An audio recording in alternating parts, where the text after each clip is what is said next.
BRSCC Alfa Romeo Championship is in action this weekend on the Silverstone International circuit for its penultimate round of the season. Grey skies, a threat of rain, but a big and varied grid set to entertain us over two 20-minute races this weekend.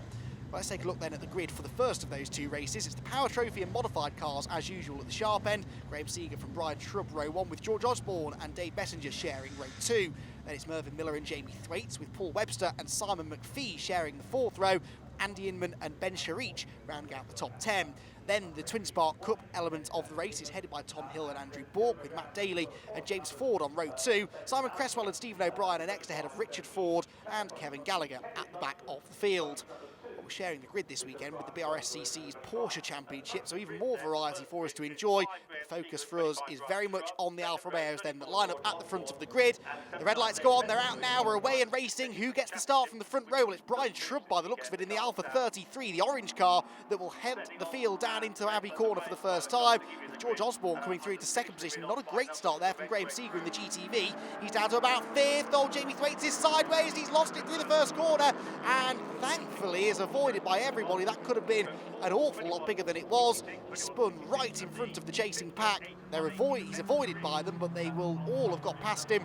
And Jamie has an awful lot of work to do now to bring himself back into contention over the remainder of the 20-minute race.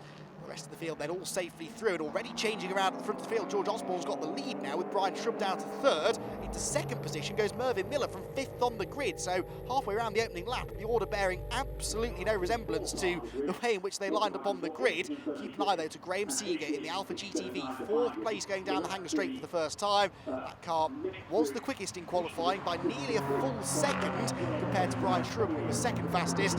He should, in theory, have the pace and the performance to get through to the front of the field, but that car does sometimes come over all Alfa-ish and has been known to run into a couple of mechanical issues over the years. It's going quickly right now though. He's up the inside of Shrub. He's into 3rd place as they head through Vale and Club for the first time. Just like that, one lap is completed of the Silverstone International circuit. There goes Dave Messenger, the number 79 Alfa 156. Mervyn Miller, though, moving up to challenge the race leader, George Osborne, as they head into Abbey Corner. The top 3 absolutely as one, and 3 more different cars you couldn't really hope to see here, could you?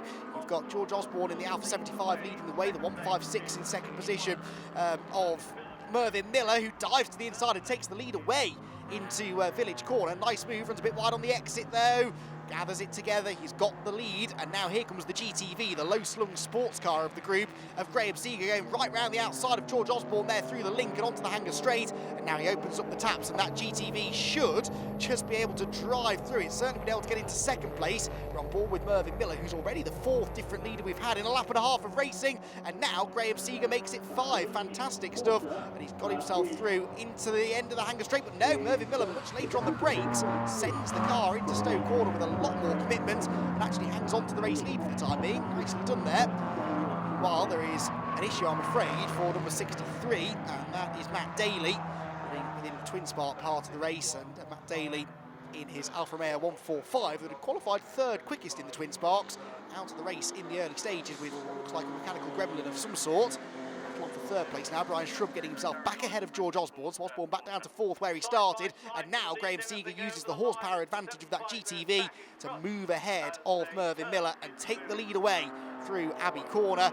It took him 2 laps to get back to the front, but he did get there, and now should be able to break clear. The GTV clearly not quite as good around the corners, but this is more of a power circuit than a handling circuit, generally speaking.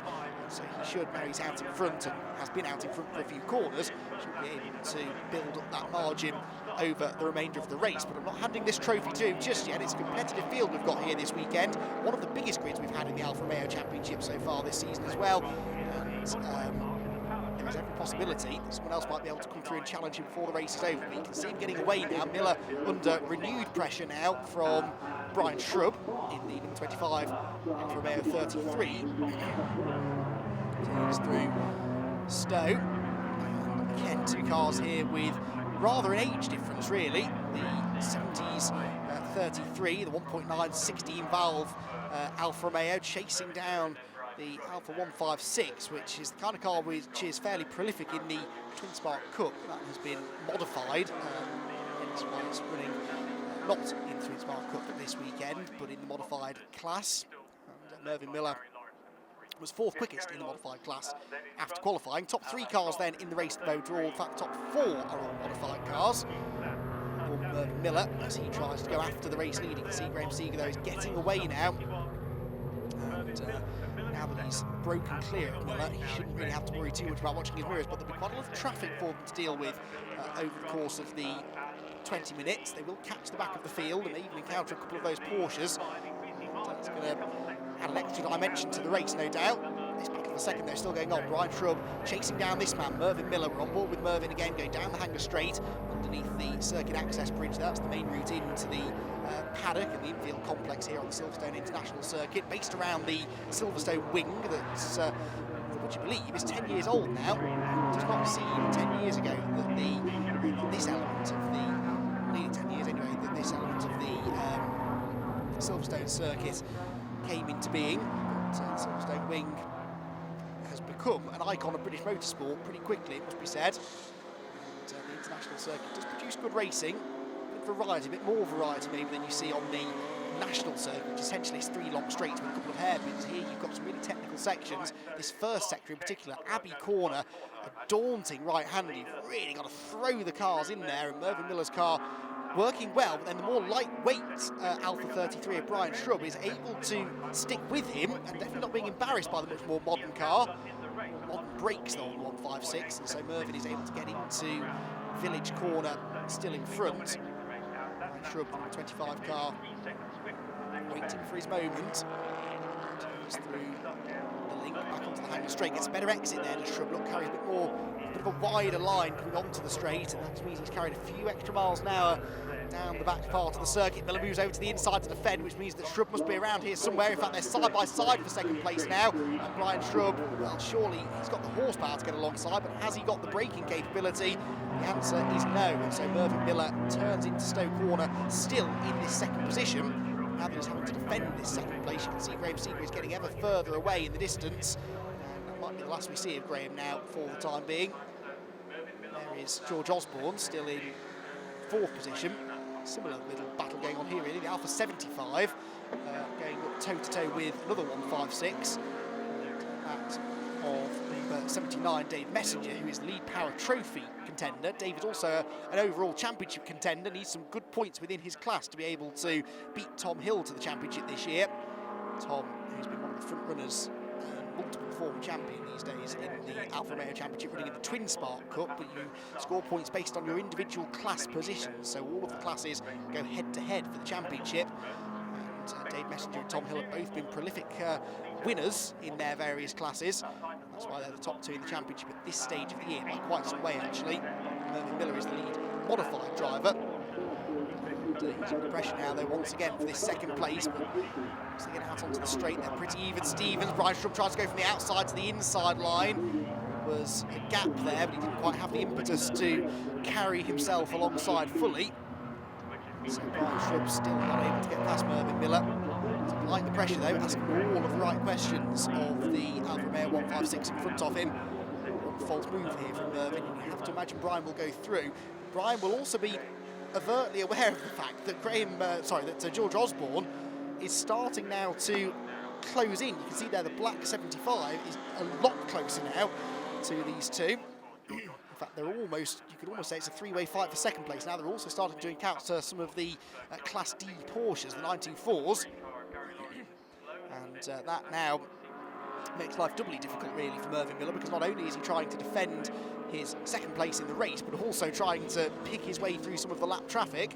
There aren't too many of those 924s at least, but they're probably going to catch them a couple of times over the course of the 20 minutes. And on the inside of one of them goes the number 79 car.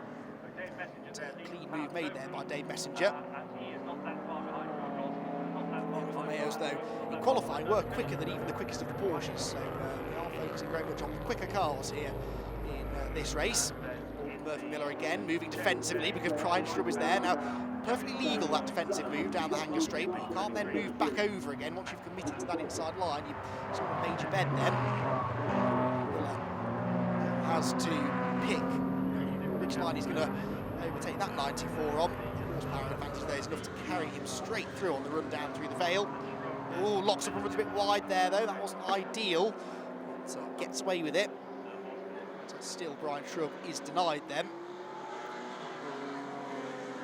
The fastest lap in the race, you won't be surprised to hear, belongs to Graham Seeger, but this battle is keeping us thoroughly entertained here. Mervyn Miller is placing that 156 everywhere it needs to be, but this time it looks as though Shrub's got ahead of him. He's got his nose in front. He goes right around the outside at Abbey Corner.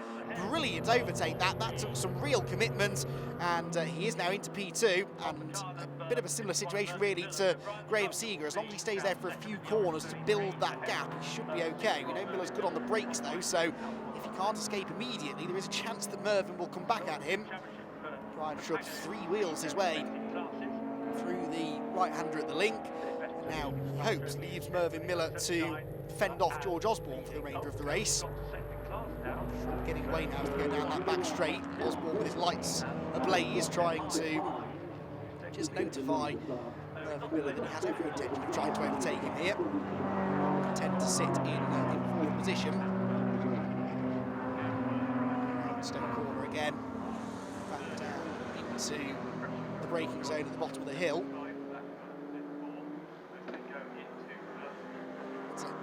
of the great things about this Alfa Romeo Championship is this wonderful variety of car, the age range, the performance range as well. We haven't seen much of the twin sparks yet in this race, but they are the slowest cars out there, but in the Alpha contingent at least, but they are wonderfully evenly matched. And we do get some great racing there. Tom Hill, though, I can tell you, is a reasonably comfortable class leader at the moment, and there for the second lap in succession, Mervyn Miller is overtaken around the outside into Abbey Corner. I wonder if maybe the brakes are starting to fade on that 156, because he was particularly good at under-braking in the early stages, but now really seems to be struggling. Having said that, he goes back up the inside of Osborne into Village, and I think he might have just got that third place back, has he? Yes, he has, so proving me instantly wrong. First time that's happened. And Mervyn Miller is now back into a podium place. Does like that tight line, doesn't he, out of the link. It's back along the hanger straight now, though, with pressure renewed, I'm sure, by George Osborne.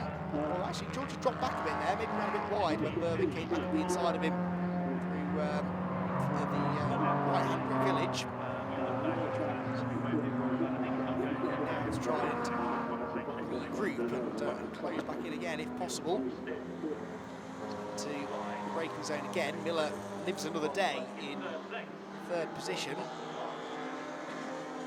George Osborne proving that that first corner Abbey is maybe where Miller is a little bit vulnerable, so if he can get close enough to have another go there in a few minutes' time, I'm sure he will. He's not going to be close enough on this lap though, so Mervyn Miller continues to hold on to that third position. Fourth for the number 34 car behind of George Osborne, who was third on the grid, remember. He actually out-qualified Mervyn Miller.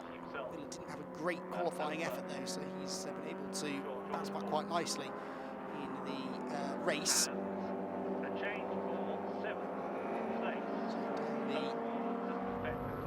Back straight, they're about to go again. Miller getting tighter and tighter out of that right-hander at the link. It's definitely not the textbook racing line, but I think the thought process is that he wants to try and get the steering wheel straightened as quickly as he can so that he can then deploy full power. The way that Brian Shrub's got away there, they're well and truly amongst the twin spark cars now. That's Richard Ford, the number 31 car, who's gained a few positions from where he started.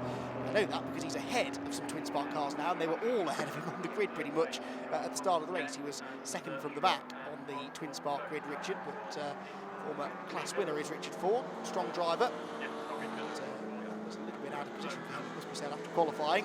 Next car to go a lap down to the second place man is Simon Cresswell, the orange 156. And then the 147 just up the road. Nice to have the 147s competing with us again this weekend. Stephen O'Brien, that will be the 26 car. In traffic, Miller has been caught by George Osborne again. Means that Osborne is now starting to think about overtaking once more, but everywhere he wants to go, there are other Alfa Romeos in the way now. This is making Mervyn Miller's life complicated, but it's not really helping George Osborne particularly, because there's now less available real estate for him to use to try and execute an overtake. Again, there down into the link, they both have to go up the inside of Richard Ford, and tight line taken by Mervyn Miller lap by lap has to be taken by Osborne as well, because he couldn't run wide on the exit of the corner. So that would have meant running into the side of the twin spark car he was overtaking. So as they go down the hanger straight again, the gap goes back out between the two of them. Fascinating racing this though between the two cars, something that you don't really see in one make racing all that often. we do have, though it is a one-make championship in theory, we have different models of Alfa Romeo out there. They all have different strengths and weaknesses. Some of them are better in a straight line, some better on the brakes, some better through the high-speed corners, and it generates some usually pretty interesting racing. Mervyn Miller still having to watch his mirrors here and didn't get a good run through the first part of club there. We know this next corner at Abbey is where he has been under pressure on previous laps. Is George Osborne going to be able to use this to his advantage? Forces Miller to defend, but they both have to go up the inside of Stephen O'Brien. So in the end, there's no way through. They still are in the same order as they head through Abbey, up the hill again towards the braking zone at Village, and Mervyn Miller moves over to cover. Outside goes George Osborne, qualifying 5th overall in the qualifying going on this morning. That was the 3rd of the Alphas, the 3rd of the modified cars as well. Mistake there from Miller, runs a bit wide, and this could be the best opportunity Osborne's had for a while. He'll carry more speed off the corner. I'm not convinced he's got quite the straight line speed advantage over Miller that we saw from Brian Shrub earlier on. And indeed, he falls back again now in a straight line. So Mervyn Miller can get away with taking a slightly strange line out of the link, because there's no way that Osborne's going to drive past him in a straight line down the Hanger Straight. That's what I mean, fascinating racing. They have to play to their strengths, they have to defend in places where they may be struggling. Certainly in Miller's case, it seems to be through some of the more technical parts of the circuit. That 156 quite a bit heavier than the 75. And through these technical sections, through Village and Club, through Vale and Club, and then through Village and the link as well, definitely thought the 75 has an edge, but every time he gets a run, there then seems to be a straight or a high-speed section that maybe favours Mervyn Miller a little bit more. Through the first corner again. Just ahead of the black 75 rear-wheel drive car. Very close indeed, this, as he defends the inside through Village. Now that will slow him down on the exit. Osborne will try and get the switch back, but it's quite a narrow part of circuit, this, by Silverstone standards anyway. Just isn't a way through. He goes around the outside now at the link and carries a lot more speed off the corner this time than Mervyn Miller. But then as Mervyn starts to pick up the traction, he picks up the speed and drives straight back ahead of him. Brilliant stuff there. Almost touching doors as they went down the Hanger Straight, but Mervyn Miller is back ahead. Now, can he outbrake George Osborne into Stowe Corner? Looks like he will. He's got the inside line covered too. But briefly, ever so briefly, George Osborne was in front of him there. He'll be getting a tad frustrated now, I think, because he knows that over the course of a lap, he's probably a little bit quicker, but it's very hard to overtake someone that's quicker than you in a straight line. You can carry all the speed in the world off the corner, but then if they just power straight back past you on the next straight, you feel pretty hopeless, really, if you're the George Osborne of the situation. Close again now as they come across the start-finish line. There goes Brian Shrub in amongst some of the leading Twin Spark traffic now. These drivers may be a little bit harder to overtake, but they are going a lap down, so they should, in theory, make life a little bit easier. Andrew Bork there, the orange and silver 86, just ahead of James Ford. And I think they're running 2nd and 3rd, respectively, in the Twin Spark class. Mervyn Miller also about to catch that group, but he's still in this 3rd place, still not allowing George Osborne through. That's the gap between them. Osborne again carries more speed off the link, but Miller knows that he can take things relatively easy. Oh, real banging of doors this time. Now that was definitely contact. That was George Osborne saying, I'm coming through, you're not going to be able to block me this time. And that might have been enough, actually, because now as they go into Stowe Corner, they are still overlapping, and it should be Osborne that's maybe better on the brakes, but he's on the wrong side of the road. And so Miller hangs on once again. Osborne tries to carry the speed off Stowe Corner, which he might be able to do. There's a gap on the inside, and this time, maybe, no. Still Miller has it covered. Brilliant racing, this, and Mervyn Miller is making life extremely difficult for Osborne, but he's not really doing anything wrong. It's just frustrating for George Osborne that, try as he might, although he's coming through the corners better, he just can't drive alongside fully Mervyn Miller's car to execute the overtake. Andrew Bork and James Ford, though, are about to go a lap down to these two. Might this be the catalyst for an overtake to be executed and completed, crucially, by George Osborne? Into the closing stages, this is probably going to be the penultimate lap of the race, I would imagine. So let's see, it may even be the final lap, actually. We'll see how much time we've got left. Remember, Graham Seeger, though, is quite a long way ahead of this lot, so he should get that extra lap in. Oh, and there goes George Osborne. All of a sudden, on the inside into the link now. Was that a problem for Mervyn Miller? The car is not picking up speed. There's a problem for Mervyn Miller. What a shame. He was driving sublimely there to keep hold of third place from arguably the quicker car. But sadly, something has failed there, and Mervyn Miller will probably not even get to the flag now. But George Osborne is able to inherit that third position. He will be happy. It's not really the way he'd have liked to have done it, I'm sure, but he knows that in motor racing, particularly, dare I say it, Alfa Romeo racing, reliability is one of the big keys to success, and Mervyn Miller is grinding to a painful halt now down the Hanger Straight. The checkered flag, though, has gone out for Graham Seeger. Graham Seeger wins the first race of the weekend here at Silverstone. The GTV victorious, despite having fallen down as low as 5th position after a slightly tardy start. Well, here's the result then. Seeger with the win from Shrub, Osborne, Messenger and Paul Webster the top 5. And Simon McPhee, Jamie Thwaites after his first corner spin, and Ben Sharich in 8th. Tom Hill is in 9th position and wins the Twin Spark Cup. Not for the first time, he will extend his championship lead as a result from Andrew Bork in 2nd, James Ford 3rd, then Stephen O'Brien, Simon Cresswell, Richard Ford and Kevin Gallagher round out the 15 finishers.